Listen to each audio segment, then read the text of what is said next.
விஜய் அவர்கள் தாக்கல் பண்ணக்கூடிய ரிஜிஸ்ட்ரேஷன் டாக்குமெண்ட் எடுத்து பார்த்தீங்கன்னா இப்பயே கிளியர் ஆகிடும் யார் வந்து பார்ட்டியில் முக்கியத்துவம் வகுக்க போகிறாங்கன்னு.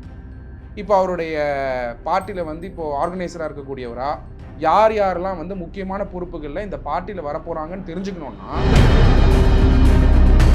நடிகர் விஜய் அவர்கள் மேலே இன்கம் டேக்ஸ் ப்ராப்பராக கட்டல அப்படின்ற ஒரு விஷயங்கள் இதெல்லாம் இருந்துச்சு.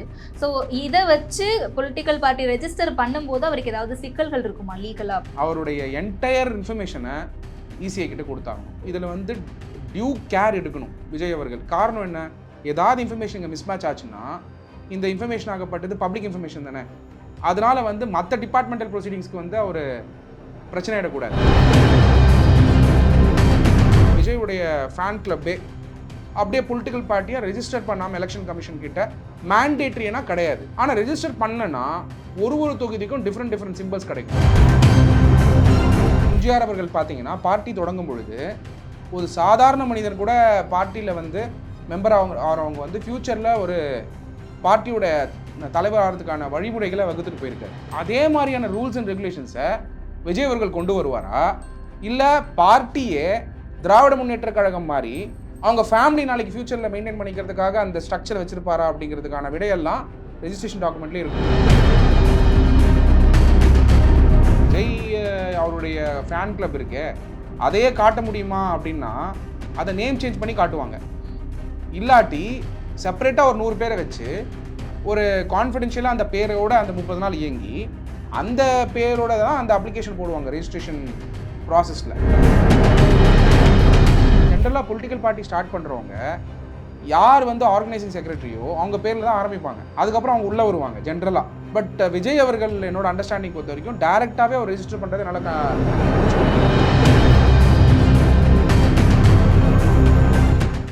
Anuj SHG Scratch Free Tiles. No more scratch, no more tension.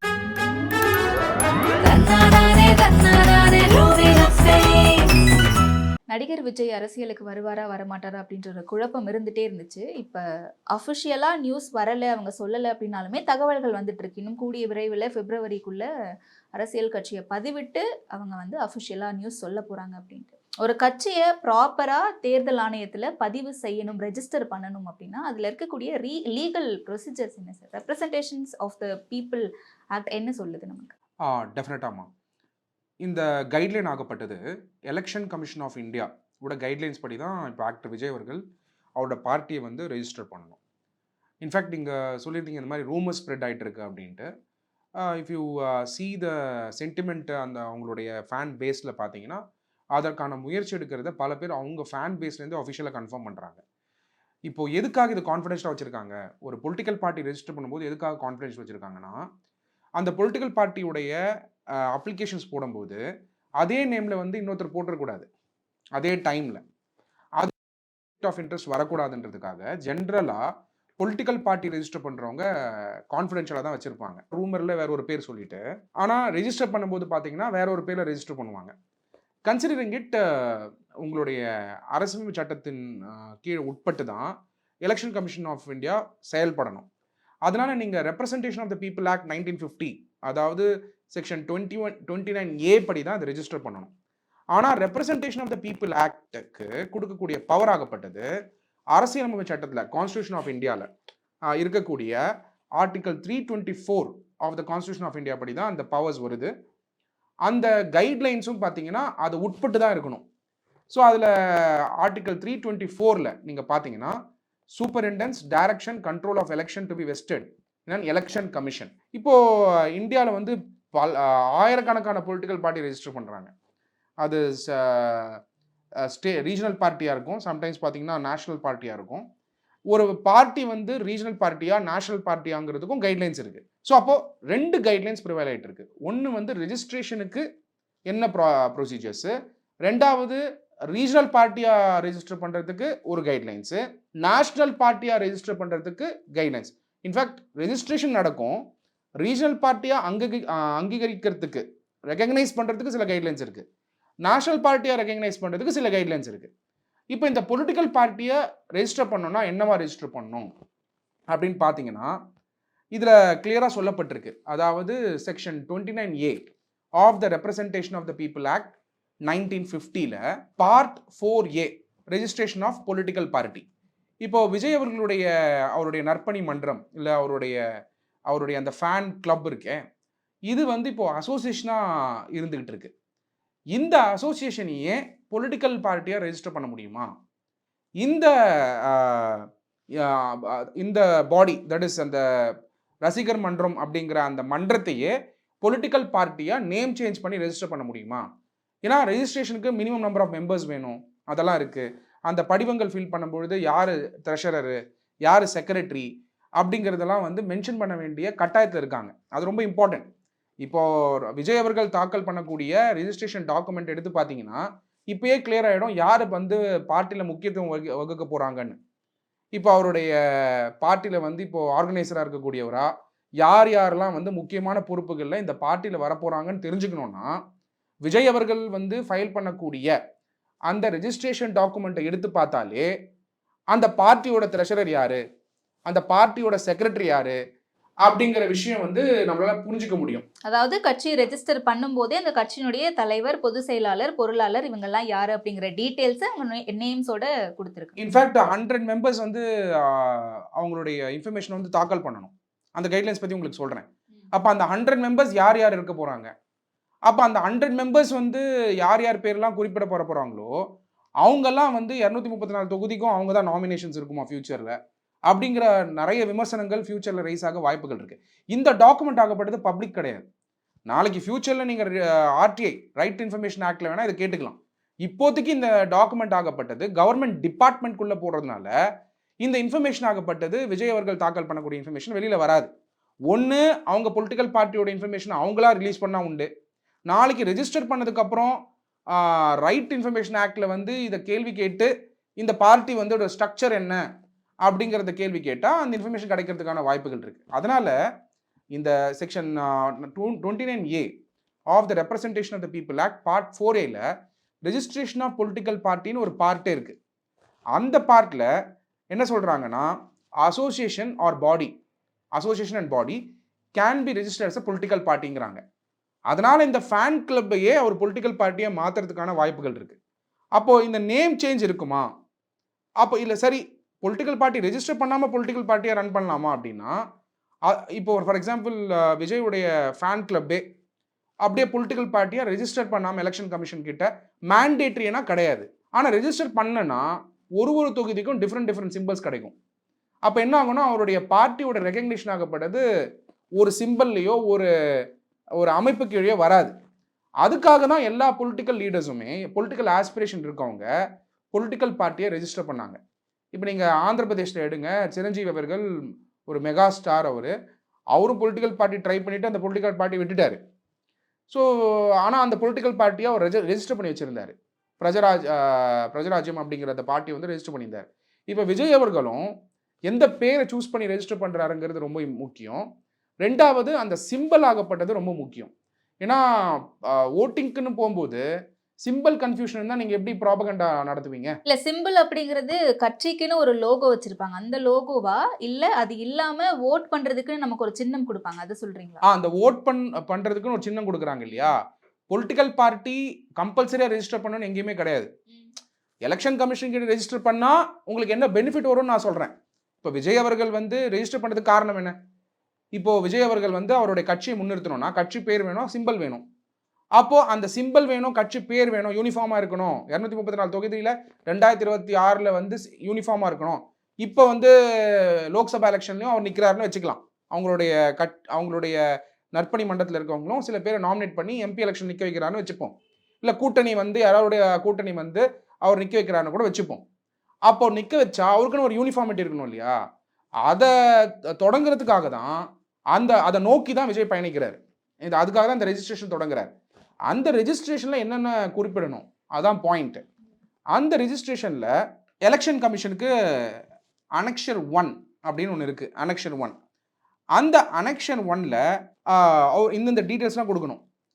First வந்து point number 1, name of the party mention பண்ணணும். அனெக்ஷர் 1ல் இந்த டாக்குமெண்ட்ஸ் கொடுக்கணும், அதோட அனெக்ஸ் பண்ணி நேம் ஆஃப் த பார்ட்டி. அந்த பார்ட்டி நேம் கொடுக்கும்போது முக்கியமாக பார்க்க வேண்டியது, it should not contain religion or caste. எந்த ஒரு ரிலீஜனையும் அதை வந்து குறிக்கிற மாதிரி இருக்கக்கூடாது.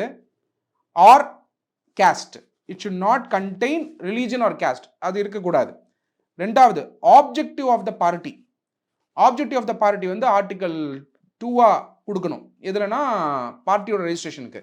அதில் should be in consonance with the constitution of India. அரசியலமைப்பு சட்டத்துக்கு உட்பட்டு இருக்கணும் அந்த ஆப்ஜெக்ட் கொடுக்கறது.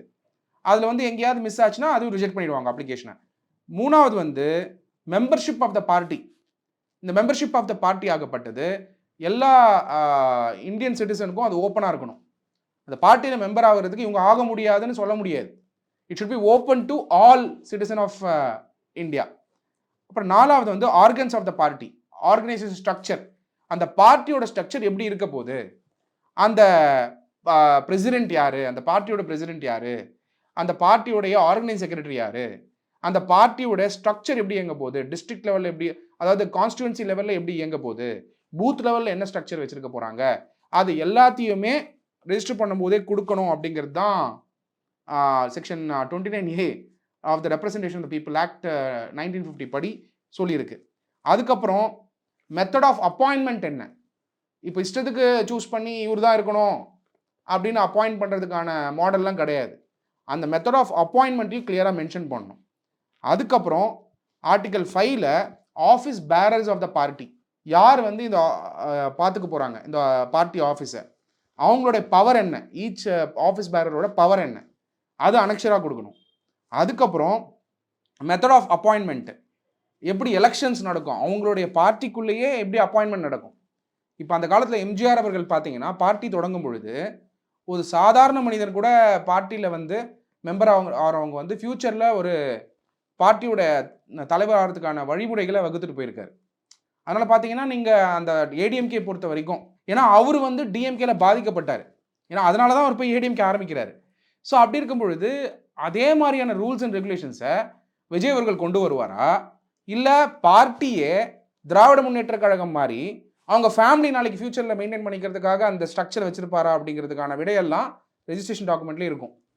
ஏன்னா ரெஜிஸ்ட்ரேஷன் டாக்குமெண்ட் பொறுத்த வரைக்கும் ஆர்டிகல் 5, அதாவது office bearers of the party அப்படிங்கிற அந்த மெத்தடாலஜி ஆஃப் அப்பாயின்மெண்ட்டில் டெமோக்ரட்டைஸ்ட் பார்ட்டியாக இருக்க போதா, இல்லை அவங்க ஃபேமிலிக்குள்ளேயே வர மாதிரியான ஸ்ட்ரக்சரை அவர் கிரியேட் பண்ணுறாரான்னு பார்க்கும்பொழுது அவரோட நோக்கம் என்னன்னு புரிஞ்சிடும். இதில் மெத்தட் ஆஃப் அப்பாயின்மெண்ட்டில் இதை தாண்டி rules of dispute resolution. Party மெம்பர்ஸ்குள்ளே பிரச்சனை வந்தால், இப்போ ஏடிஎம்கேல பார்த்தீங்கன்னா பிரச்சனை வருது, அதுக்கான மேல்முறையீடெல்லாம் கோர்ட்டில் பண்ணிக்கிட்டு இருக்காங்க ஓபிஎஸ் இபிஎஸ் அவர்கள். அப்போது அந்த மேல்முறையீடு பண்ணும் பொழுது ரிசல்ட் வந்து பார்த்தீங்கன்னா இபிஎஸ்க்கு வந்துகிட்டே இருக்கிறதுனால அந்த பார்ட்டி ஸ்ட்ரக்சர்லையும் டிஸ்பியூட் வந்தால் அது எப்படி ரிசால்வ் பண்ணணும் அப்படிங்கிறதுக்கான மெத்தடாலஜி இப்போயே கொடுக்கணும் நாளைக்கு ஃப்யூச்சரில் வந்தால். அதுக்கப்புறம் அவங்க பேசிக் ரூல்ஸு, எப்படி ஒரு மீட்டிங் நடத்தணும், பார்ட்டி மீட்டிங் நடத்தணும், அதுக்கான நோட்டீஸ் எப்படி சர்வ் பண்ணணும், இந்த டீட்டெயில்ஸ் எல்லாமே வந்து கொடுக்க வேண்டிய கட்டாயத்தில் இருக்காங்க. லாஸ்ட் ஆர்டிகல் 8 தான் ரொம்ப important. Party funds and accounts. பார்ட்டிக்கு வந்து யார் ஃபண்டு பண்ண போகிறா, அதோட அக்கௌண்ட் வந்து எப்படி மெயின்டைன் பண்ண போகிறாங்க. அப்புறம் வந்து பார்த்தீங்கன்னா to be annually audited by auditor of C and AG கீழே அந்த ஆடிட் நடக்கும் பொலிட்டிக்கல் பார்ட்டிக்கு. ஸோ அதுக்கப்புறம் வந்து ஆடிட் பண்ணதுக்கப்புறம் அந்த அக்கௌண்ட்ஸை 6 மாதத்துக்குள்ள எலெக்ஷன் கமிஷன் ஆஃப் இந்தியாவுக்கு சப்மிட் பண்ணணும். இதெல்லாம் வந்து டீட்டெயில்டாக எப்படி பண்ண போகிறாங்க, அதுக்கான அக்கௌண்ட்ஸ் எங்கே மெயின்டைன் பண்ண போகிறாங்க, அதுக்கான ஆஃபீஸ் என்ன, இது எல்லாத்தையுமே குறிப்பிட வேண்டிய கட்டாயத்தில் இப்போ விஜய் இருக்கார். நெக்ஸ்ட் வந்து article 9 parties constitution amendment procedure. நாளைக்கு ஒரு சமயம் பார்ட்டியுடைய கான்ஸ்டியூஷன், அதாவது பார்ட்டியுடைய அந்த மெத்தடாலஜி நான் சொன்னேன் இல்லையா அப்பாயின்மெண்ட்டு, அதெல்லாம் மாற்றணும்னா எப்படி மாற்றுறதா இருந்தால் அதுக்கு ஒரு வழிமுறைகளையும் குறிப்பிடணும். அதுக்கப்புறம் பார்ட்டியை ஸ்ப்ளிட் பண்ணால் இல்லை டிசால்வ் பண்ணால் அதுக்கான ப்ரொசீஜரையும் குறிப்பிடணும். கட்சியில் இருக்கக்கூடிய இந்த சட்டத்திட்டங்களுக்கு ஏதாவது ஒரு குளறுபடியோ இல்லை ஏதாவது மாற்றம் இருந்தால் அதை எப்படி சரி பண்ணுறதுக்கு அப்படிங்கிறதுக்கான வழிகளும் சொல்லிடணும். கண்டிப்பாக இப்பயே சொல்லணும். நீங்கள் இப்போ வந்து பாயிண்ட் என்னென்னா, சார் இந்த மாதிரி தான் வந்து டிஎம்கே பார்ட்டியும் ஏடிஎம்கே பார்ட்டியும் ரெஜிஸ்டர் பண்ணாங்களா, பிஜேபி ரெஜிஸ்டர் பண்ணாங்களா, காங்கிரஸ் அந்த காலத்தில் ரெஜிஸ்டர் பண்ணாங்களான்னு சொன்னால் இவ்வளோ சட்டங்கள் கிடையாது, இவ்வளோ ரெக்குவயர்மெண்ட்ஸ் அப்போ கிடையாது. ஒரு ஆர்கனைசேஷனாக பீப்புள் வரும்பொழுது ஒரு அசோசியேஷனோ ஒரு பாடியோ இருந்தால் அவங்க ரெஜிஸ்டர் பண்ணிக்கலாம். அப்போ இருந்த system representation of the people act வந்து அமெண்ட்மெண்ட் பண்ணி எலெக்ஷன் கமிஷன் ஆஃப் இந்தியா வந்து கைட்லைன்ஸை வந்து டிவைஸ் பண்ணலாம். அந்த கைட்லைன்ஸ் படி இவ்வளோ இன்ஃபர்மேஷனை கொடுக்கணுங்கிறத அவங்க கைட்லைன் கொடுத்துருக்காங்க. யார்? Election commission of India. இந்த கைட்லைன் ஆகப்பட்டது பேசிக் கைட்லைன்ஸ். இதை தாண்டி பல விஷயம் கொடுக்க வேண்டியது இருக்குது. இப்போ பார்த்தீங்கன்னா, இப்போ ரெஜிஸ்டர் பண்ணோம் அப்படின்னாக்கா 10,000 ரூபா டிடி கொடுக்கணும் இந்த பார்ட்டி ரெஜிஸ்டர் பண்ணோன்னா. அதுக்கப்புறம் வந்து பார்த்தீங்கன்னா, பார்ட்டியோட கான்ஸ்டியூஷனில் என்னென்ன கிளாஸஸ் போடணும் அப்படிங்கிறதுக்கும் ப்ரொவிஷன்ஸ் வந்து இதில் இருந்துக்கிட்டு இருக்கு. நெக்ஸ்ட்டு பார்ட்டி வந்து நீங்கள் அப்ளிகேஷன் கொடுக்கறதுக்கு முன்னாடியே ஒரு 30 நாள் 40 நாள் இருந்ததுக்கான சான்றிதழையும் கொடுக்கணும். ஸோ அதனால தான் பார்த்தீங்கன்னா, இப்போ February மாதம் அந்த ஸ்டெப்ஸை வந்து எடுக்கிறதுக்காக செயல்பட்டுட்டு இருக்காங்க. டெஃபினட்டாக வந்து இது பல இது வந்து ரெஜிஸ்ட்ரேஷன் பண்ணுறதுக்கு முன்னாடி பல சிக்கலும் இருக்க வாய்ப்பு இருக்குது. இப்போ சிம்பிள் பார்த்தீங்கன்னா, இன்னொரு பார்ட்டி மாதிரியே இருக்கக்கூடாது, சிம்பிள் யூனிக்காக இருக்கணும் சிம்பிள். ஸோ இதெல்லாம் வந்து ஃப்ரீஸ் பண்ணி ரெஜிஸ்ட்ரேஷன் வந்து கன்ஃபார்ம் ஆகிறதுக்கு ஒரு சில மாதங்களோ இல்லை ஒரு சில எக்ஸ்டெண்டட் டேஸ் கூட ஆக வாய்ப்பு இருக்குது. பட் இதுக்கான முயற்சி எடுக்கிறாரு விஜய் அவர்களுங்கிறது வந்து அப்ரிஷியேட்டட். கட்சி ஆரம்பிச்சு 30 நாட்களுக்குள்ளேயே அதை ரெஜிஸ்டர் பண்ணிடணுமா, இல்லை 30 நாள் கழிச்சு தான் அதை ரெஜிஸ்டர் பண்ணணுமா? அதாவது கட்சி வந்து ரெஜிஸ்டர் பண்ணுறதுக்கு முன்னாடியே 30 டேஸ்க்கு வந்து அந்த பார்ட்டி வந்து எக்ஸிஸ்டன்ஸை வந்து காட்டுவாங்க ஜெனரல் டாக்குமெண்ட்டில். ஆனால் அது வெளியில் வராது. ஆனால் அந்த பார்ட்டி ரெஜிஸ்ட்ரேஷன் பண்ணும்பொழுது அந்த 30 டேஸ் எக்ஸிஸ்டன்ஸ்க்கு அந்த ப்ரூஃபை காட்டுவாங்க, அந்த அசோசியேஷனோ பாடியோ. இப்போ கொஸ்டின் என்னென்னா, விஜய் அவருடைய ஃபேன் கிளப் இருக்கே அதையே காட்ட முடியுமா அப்படின்னா, அதை நேம் சேஞ்ச் பண்ணி காட்டுவாங்க. இல்லாட்டி செப்பரேட்டாக ஒரு 100 பேரை வச்சு ஒரு கான்ஃபிடென்ஷியலாக அந்த பேரோட அந்த 30 நாள் இயங்கி அந்த பேரோட தான் அந்த அப்ளிகேஷன் போடுவாங்க ரெஜிஸ்ட்ரேஷன் ப்ராசஸில். இது ஏதாவது குளறுபடியானால் நாளைக்கு கோர்ட்டில் வந்து கொஸ்டின் பண்ணுறதுக்கான வாய்ப்புகள் இருக்குது. ஸோ அதனால் இவர் பொறுத்த வரைக்கும் அதுமாதிரி பில்டிங், இப்போ அவரோட பில்டிங் வந்து அவரோட ஓன் பில்டிங்கா இல்லாட்டி வந்து வாடகை எடுத்து வச்சுருக்காரா அப்படிங்கிறது நமக்கு தெரியாது. இப்போ அவருடைய அந்த பயனூர் பனையூரில் இருக்கிறது, அங்கே இருக்கக்கூடிய அங்கே பார்ட்டி ஒர்க்கில் நடந்துட்டு இருக்கும்போது அதில் கிளியராக சொல்லியிருக்காங்க, த அப்ளிகன்ட் பார்ட்டி, இந்த அதாவது இவங்களுடைய பார்ட்டி வந்து has to produce no objection certificate in the form of an affidavit on stamp paper. என்னன்னா, from the owner of the premises where the party office is situated with certificate copies of tangible proof such as house tax receipt, அதுக்கப்புறம் registry papers of ownership of the premises.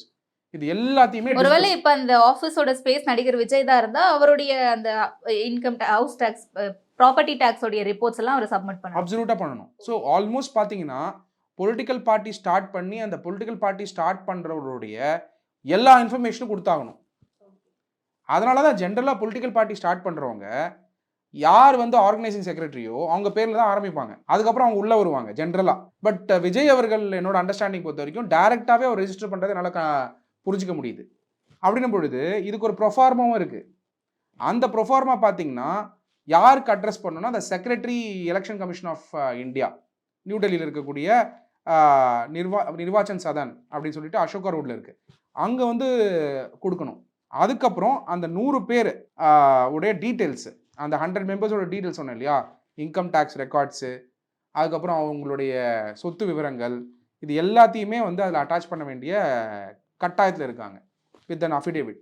So அதனால் லிட்ரலாக யாரெல்லாம் இப்போ வந்து annexure 5 படி இந்த affidavit வந்து office bearers, president, vice president of the party, general secretary, treasurer, இவங்க வந்து அவங்களுடைய அசட் டீட்டெயில்ஸு, அவங்க சொத்து விவரங்கள், அதுக்கப்புறம் அவங்களுடைய கடன் விவரங்கள், இது எல்லாமே ஃபஸ்ட் கிளாஸ் மெஜிஸ்ட்ரேட் கோர்ட் இருக்கு இல்லையா, lower court, first class magistrate, இப்போ வந்து பனையூர் அங்கே இருக்கக்கூடிய அந்த ஜூரிஸ்டிக்ஷன் இருக்கக்கூடிய மெஜிஸ்ட்ரேட் கோர்ட் இருக்கும் இல்லையா, அங்கே ஃபஸ்ட் கிளாஸ் மெஜிஸ்ட்ரேட் முன்னாடி ஆர் ஓத் கமிஷனர் முன்னாடி நோட்டரி பப்ளிக் முன்னாடி நோட்டரைஸ் பண்ணி அவங்க எவ்வளோ வந்து கேஷ் வச்சுருக்காங்க, அவங்க பேரில், அவங்க ஸ்பௌஸ் பேரில், அவங்க டிபெண்ட் பேரில், டிபெண்ட் 2 பேரில், டிபெண்ட் 3 பேரில் எவ்வளோ வச்சுருக்காங்கன்னு அந்த ஃபார்மேட்டே கொடுத்துருக்காங்க.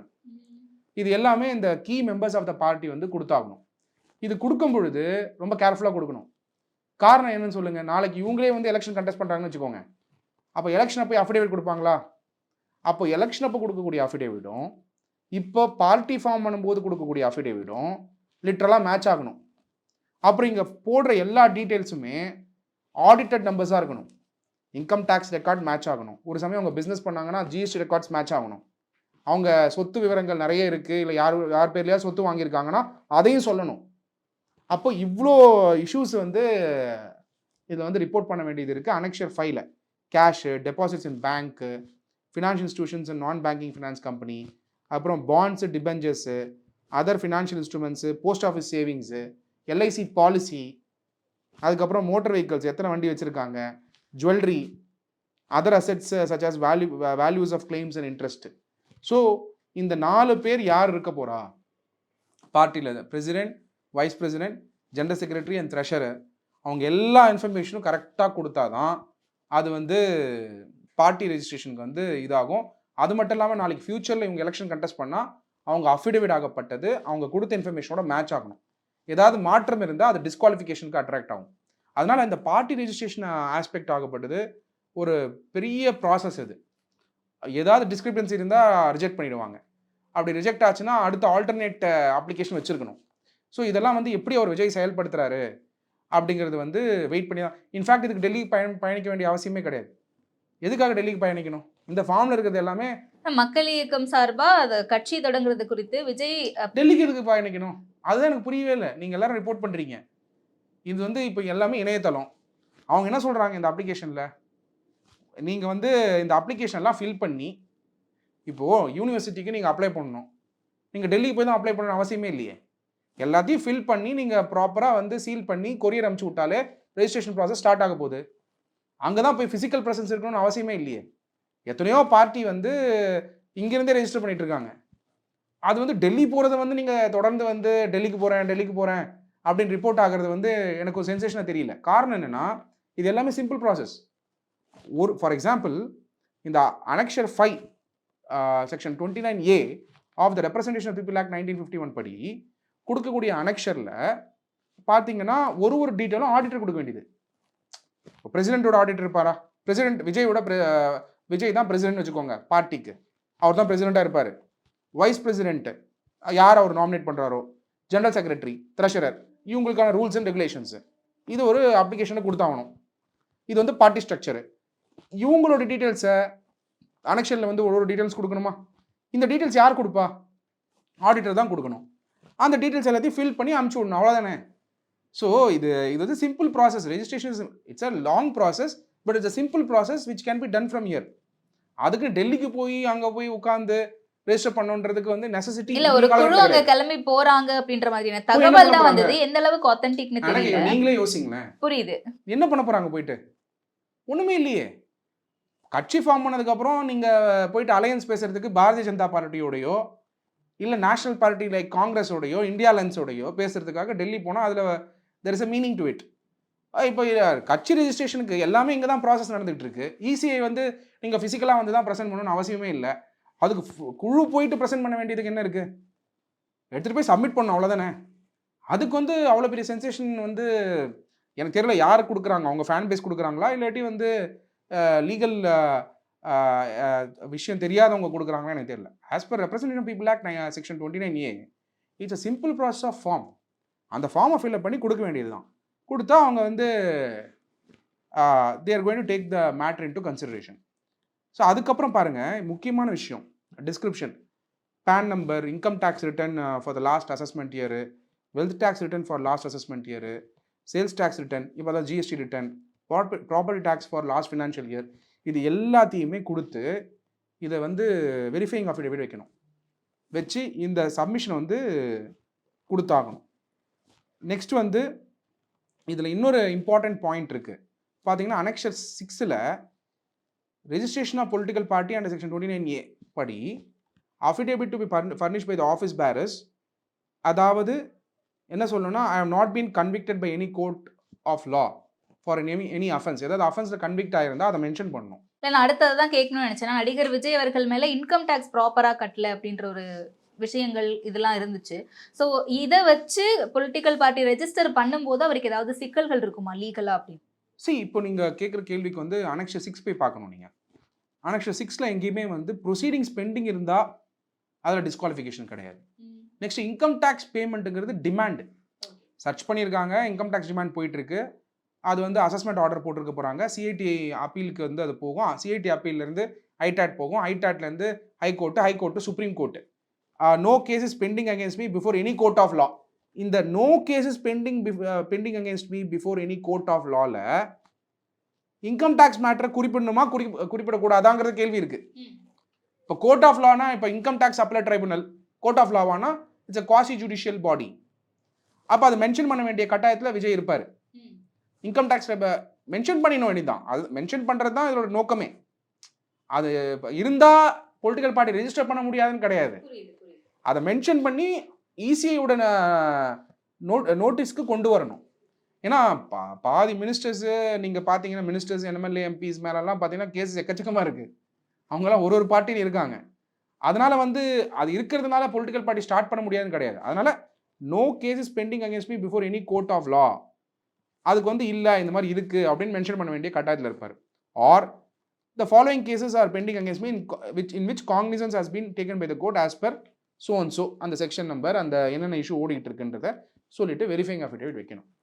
ஸோ ஆல்மோஸ்ட் பார்த்தீங்கன்னா லிட்ரலாக விஜய் அவர்கள் பார்ட்டி ஸ்டார்ட் பண்ணுறதுனால அவர் சொத்து விவரங்கள், அவருடைய பிஸ்னஸ் விவரங்கள், அவர் மேலே இருக்க கேஸ் விவரங்கள், அவருடைய என்டையர் இன்ஃபர்மேஷனை இசிஐ கிட்ட கொடுத்தாகணும்.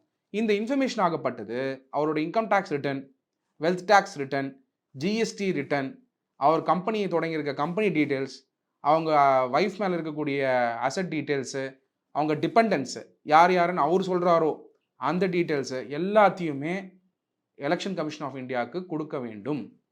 அப்போது இதில் டியூ கேர் எடுக்கணும் விஜய் அவர்கள். காரணம் என்ன, ஏதாவது இன்ஃபர்மேஷன் இங்கே மிஸ்மேட்ச் ஆச்சுன்னா இந்த இன்ஃபர்மேஷன் ஆகப்பட்டது பப்ளிக் இன்ஃபர்மேஷன் தானே.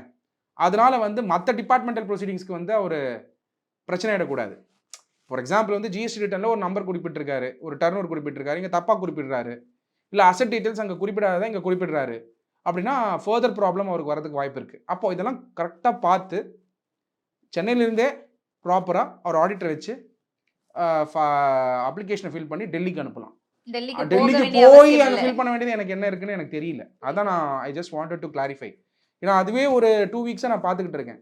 டெல்லிக்கு போகிறோம் that is there is no requirement to go to Delhi. But இந்த இன்ஃபர்மேஷன் எல்லாமே Annexure 1, Annexure 2, Annexure 3, Annexure 4 as per Section 29A of the Representation of the People Act 1951, he has to provide the details to ECI. It is a disclosure that he has to make. அது பண்ணாலே அவர் கேட்கக்கூடிய அதெல்லாம் பார்த்துட்டு அவர் கேட்கக்கூடிய party name ஒரு ரிலிஜனையோ ஒரு கேஸ்டையோ சார்ந்து இல்லாமல் அந்த சிம்பிள் அதே மாதிரி பார்த்தீங்கன்னா ஆல்ரெடி ஐடென்டிக்கல் சிம்பிள் இருந்ததுன்னா அது கொடுக்க மாட்டாங்க. அப்படின்னும் பொழுது இதெல்லாம் கன்சிடர் பண்ணி தான் அவருடைய பொலிட்டிக்கல் பார்ட்டியை அவர் ரெஜிஸ்டர் பண்ணணும். நிச்சயமா வெயிட் பண்ணி பார்த்துட்டு அதுக்கப்புறமா என்ன அப்படிங்கிறத நம்ம நிறைய பேசுவோம். நேரத்திற்கு ரொம்ப நன்றி. Anuj SHG Scratch Retiles. No more scratch, no more tension.